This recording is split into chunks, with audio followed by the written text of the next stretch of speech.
Welcome to the In-Depth Podcast. I'm your host, Aaron Harris. In-Depth is a bi-weekly program where we will speak to people from all different walks of life to find out where they came from, what makes them tick, and where they're headed in the future. The Urban Homestead is a small farm that has had a big impact on the community around it. Nestled in Pasadena, California, just 15 minutes from downtown Los Angeles, this urban farm has proven that you can have country fresh produce in a big city environment. This week we have the family members from the Urban Homestead, a small urban farm that's right here in Pasadena, California. We have the owners and farmers who run they farm the land. It's Jordan, Justin, and Ais Dervaes. They're all members of the same family, and they've taken over the farm after their dad passed away in 2016. That's correct. End of 2016. End of 2016. Okay. Well, I'm definitely sorry to hear that, but it's good to see that you guys have carried on the family business. Thanks for having us on the show. We're really excited about this. It's our first time being interviewed on a podcast. So Oh, is that we right? apologize for any in advance. Oh, no, that's okay. You guys are used to running a podcast. You have your own, right? Well, we used to be in control. Well, there's nothing wrong with that. Independent. Right. Now, let me ask you, how did this start for your family? I mean, when you think about farming, you definitely don't think about Pasadena, California, not at least in this century anyway. Yes. How did it start for your family? I guess I can answer that being the oldest. That's Anais. You just dated yourself. Yeah, I know. So my dad, Jules, he graduated in '69, and then he decided he wanted to do something with his life. So he immigrated to New Zealand and homesteaded there, and that's where I was born. Back to land movement. Yeah. That was in the '70s. But then he came back to the States after that and went back to where he was born in Florida, and he homesteaded there on 10 acres. We were there about 10 years, and then he came to Pasadena to go to theology school. What did he, Claremont? No, Ambassador. Okay. So he did 2 years there, but our country homesteading lifestyle followed us. So we what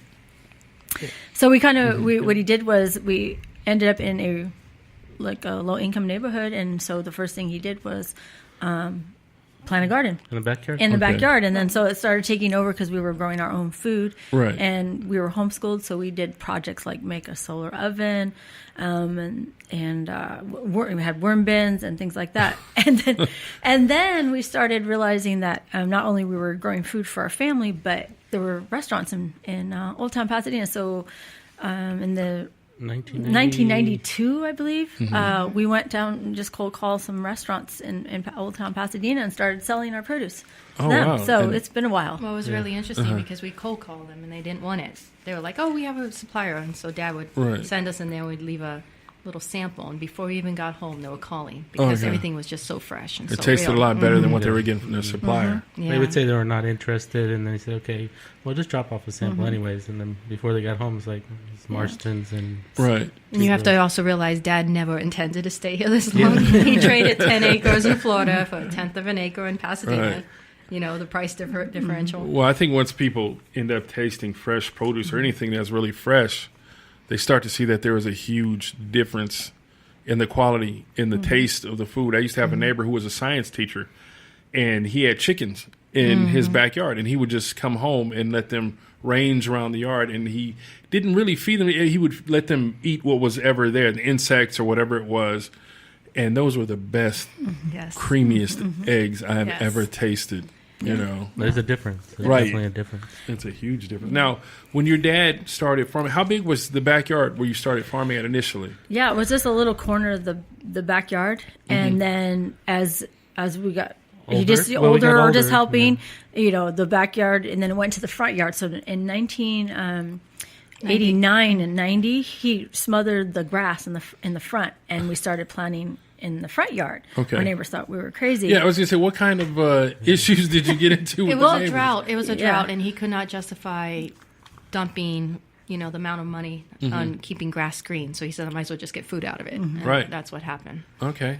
But how did our neighbors respond? Well, that's a good Well, story. first of all, we were the odd people out on the block anyway, so they were just like, "What are those people down the street doing?" But then they started looking beautiful, and so neighbors would come by. Oh, your yard's so pretty, and then we'd have produce, and sometimes we'd give it to them too. So it was a low-income neighborhood, so generally anything that was an improvement.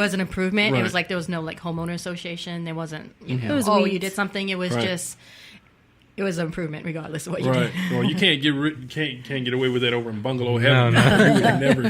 No. Now it's trendy though. Right, exactly. Now I know you probably heard of him. His name is Ron Finley. They call him the Gangster Gardener, that kind of thing. He's trying to push that here in Los Angeles, and it's kind of met with some. I don't want to say derision, but people aren't really into it, because LA's everybody's at their landscape, yards and that kind of thing, and. I was kind of, when I heard about him doing it, I was kind of like, I don't know. In L.A., people are going to get mad. They're going to park their car in front. They're not going to be able to get out of it. And you're going to get people fighting over the produce, that kind of thing. Yeah. But, it seems to be a movement that's It's a good question, because what we realized, because we've been doing it for so long, my dad realized was people don't like change. And the average, or most Americans, have a lawn in the front yard.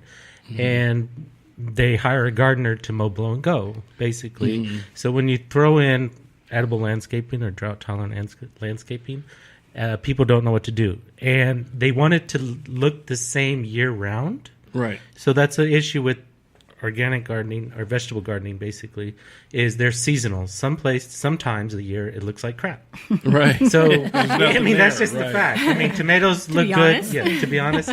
Tomatoes look good for a while, and then they start getting ratty and leggy and things. So corn looks good for a while and things. So there was pictures or people online where they're planting, rows of corn in their front yard, and it was like... The neighbors were up in arms. It's like, okay, I get the point, but if it's aesthetically, for a while, ugly, to be honest, because we got a keen eye and landscaping eye from our dad, and it would look good for...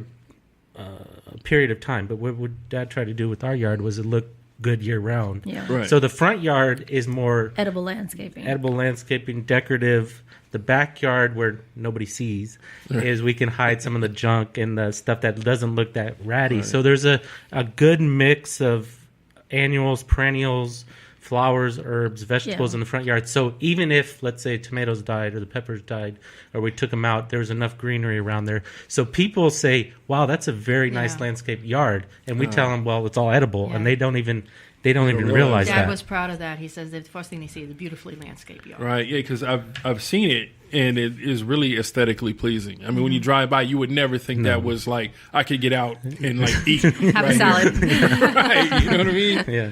So... And I think if you make it aesthetically pleasing, people are open to change, and especially if it looks good. Unfortunately, good neighbors help. We're surrounded on 3 sides by a school, and it was a redevelopment area when Dad started. So it did look ugly when it was in mulch. We were in transition. Sort of transition. We were embarrassed. We didn't know what the thing. When we first started, one of the first vegetables we planted out front was zucchini, because we figured I said nobody was going to steal that. if anybody stole it, they needed it more than we did. Yeah. So, I'm good on this. Well, Dad always said, would I live next to myself? He always wanted to be the kind of neighbor that didn't push his weight around. He always made decisions where he says, be a good neighbor and have that kind of relationship with your neighbors. Don't just bully your way around. And because we are in the city and we're close to, together, and not like we're in the country where you won't, you have 10 acres and you have to drive, and the 10 flies minutes can be everywhere to see your neighbor. So with us, when we're in close proximity, we made a conscious effort to be good neighbors and work with the city of Pasadena. When we'd call them up, hey, what about this? What about that? So we asked, what's their policy on this? And so when we started asking, some of the city officials said, hey, those are good questions. We want to, look into that with you. Give us some awards, and we had a city tour. That's nice. They had Dad come in and consult a bit about. Yeah. Okay. They had rebates. City of Pasadena has awesome rebates. Mauricio's helped us for people producing for grass, taking out the grass. I think they have 10 free trees and 10 free fruit trees. We did that program for a while, and then the solar rebate. They have. I think they had a compost rain barrel. Yeah. And So. low flow And toilets. they just have a laundry to landscape program. Gray water, Yeah, yes. gray water. So yeah, without the city of Pasadena, many other cities wouldn't put up with us. Yeah. But- Another thing I like to point out is like with people, even with just landscaping, you brought up chickens earlier, was our chicken coop doesn't have any chicken wire. So they were able to free just No, it's just or- aesthetically pleasing. So we would Okay. joke that, if you have a chicken coop and you want it to look good, so Dad designed this bamboo cedar kind of chicken coop, and it's like there is no chicken wire in a chicken coop. It's nothing wrong with chicken wire, but we wanted to make it look good. It's very Nice. pleasing, and people walk in, they're just like, "Where's the chickens?" And Right. it's over there. Oh, wow, that's a beautiful shed, and Yeah, they don't see Bamboo some trellis and lattice some and broken down chicken wire. hammered together and stick. Yeah, like what? So everything had to look Held together good. with baling twines. Now, Zip ties. right now, when your dad opened the farm, I mean, how many different types of produce did he have? What were you guys looking at back We then? first started selling just edible flowers That's our first sales was edible flowers. What kind of cash crop. flowers were And there? nasturtiums. and pansies. roses. Okay. So we didn't know for the first thing we threw out when Dad took out the grass. We put out wildflowers and some packaged of seeds that Jody got, and then El Nino came and got all these flowers blooming, and I think Some Dad of them ran- were edible. and some of them were edible. I don't know if it was a think we weekly. let it- Probably the Pasadena Weekly. Read about a Pasadena Weekly A that some local local restaurant. tea Tea shop. shop was yeah. using edible flowers, and Dad looked out the He yard goes, and goes, "We have "They edible buy flowers." that?" Is it the one on DeLacy? The tea Yes, shop? yes. It's just- I have eaten. I don't know if these are your chrysanthemums, but I have drank. I've had the chrysanthemum tea, and I've eaten the chrysanthemums. Were those yours? Yeah, I would- I don't know. We kind of morphed from that, the edible flowers. So we started with Right. edible Yeah. flowers, and then what happened back, there was like a .com or one of the It was recessions. in around 2000. They had a issue with the economy, and people weren't buying flowers. So we said, well, the whole backyard was flowers. Yeah, edible we were flowers, growing, but we pansies, were growing our own food. mums. And we had vegetables. We had vegetables, but and we weren't herbs. selling, and herbs, We were mostly supplying herbs. ourselves. And edible flowers and herbs. So when we couldn't sell that, we said, well, although edible flowers are edible, it's very hard to eat a bowl of edible flowers. Go hungry. It's very hard. So when we couldn't sell it, then we started growing less flowers and more vegetables. Okay. So right now, our cash crop is salad mix, which we sell to And herbs. and herbs for to the local country club and caterers for a premium price. So our salad mix goes for $16 a pound, so it's about $1 an ounce. We still sell edible flowers, and edible flowers are now back in vogue. So Right. we're back in the edible flower business. We just had to adapt or die. So Well, we went, and then We we went to the evolved. CSA. and then now we're Now, what is the CSA? So people who are listening know what that is. Well, it stands for Community Supported Agriculture, and people subscribe to a weekly or every other week farm box program. We are multi-farm CSA. We work with 2 or 3 other farms in the area that is, help us through the hills and valleys and food artisans. food artisans, I think. So it's a customized CSA. People can pick and choose what goes in their box. They don't just get stuck with 20 pounds of okra or zucchini or something like that. So, no thanks. which most people have a complaint about. Right. No, we have nothing but positive comments regarding it. I mean, it's more work for us for a customized box because Right. sometimes Justin's doing 40 customized boxes. That's a And lot so of work. everyone gets something different because he has to read, but it's worth it because I can read. I can. he has to read what's each box. Sorry, you can't just I'm throw it in. educated. Yeah, he has to read. It's very slow because I have to read. Yeah, No. okay. I was truncating that, He has to read all the selections and put but then them they in can each have box. add-ons, so they can add on breads. We have a local bread lady who makes the sourdough bread. Okay. They can add on bone broth, eggs, raw honey, soups, and stuff like that. Jams. So Right. jams. Now, where do you get your honeys from? Because I know honey is like back in vogue now. People are starting to consume more and more of it. I know a lot of they're having issues with a lot of the honeys that you see in the store because they're from China. Yes. And the honey that you get from China, I know they put a lot of other crap into it that's not honey. And, you can't even legally call it honey here because it's so diluted. Now, where do you guys get your source from? Well, let me backtrack a little bit. In New Zealand, where Nisi was born, Dad caught a bee swarm in the was a church or work, I don't know. It was a church or something next door.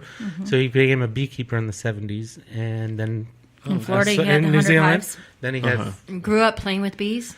got stung that's all the fun. time. So we grew up, the warning label that says "Do not feed honey to We grew up eating 1-year-old honey. 1-year-old kids" on the thing. Right. I said, "Dad, how'd that work?"